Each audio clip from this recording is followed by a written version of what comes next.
પરના એક ખુલ્લા છિદ્રમાંથી પૃથ્વીના પેટાળની નીચે પીગળેલા પદાર્થો અચાનક બહાર નીકળે છે તેને જ્વાળામુખી કહે છે. જ્વાળામુખી પર્વત કેવી રીતે બને છે? જ્વાળામુખી ફાટતા પ્રસ્ફોટનથી બહાર ફેંકાતા પદાર્થો શંકુ આકારમાં જમા થતા તે જ્વાળામુખી પર્વત કહે છે. જ્વાળામુખીનો વિસ્ફોટ. જ્વાળામુખી વિસ્ફોટ પૃથ્વી સપાટીમાં આવેલ છિદ્ર કે ફાટ મારફત પૃથ્વીના પેટાળ નીચે આવેલા લાવા, ગરમ વાયુઓ, ખડકના ટુકડાઓ, રાખ, વરાળ વગેરે ખૂબ અતિ વેગ સાથે પૃથ્વીની ઉપર તરફ ધસી આવે છે. તે ક્રિયા કે ઘટનાને જ્વાળામુખી વિસ્ફોટ કહે છે.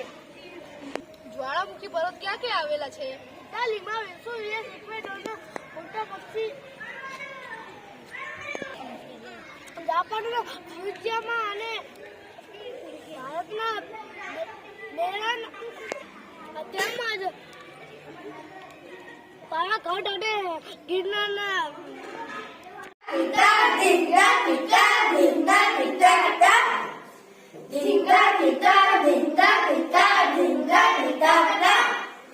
જ્વાળામુખી પર્વત, જ્વાળામુખી પર્વત, ઇટાલીનો વિસુવિયસ, ઇટાલીનો વિસુવિયસ, ઇક્વેડરનો મોટો પક્ષી, ઇક્વેડરનો મોટો પક્ષી, ધીંગા ધીંગા ધીંગા ધીંગા ધીંગા ધીંગા ધીંગા ધીંગા ધીંગા ધીંગા ધીંગા જાપાનનો મ્યુઝિયમ, જાપાનનો મ્યુઝિયમ, ભારતનો બેરન, પાવાગઢ, ગિરનાર, ધીંગા ધીંગા ધીંગા ધીંગા ધીંગા ધીંગા ધીંગા ધીંગા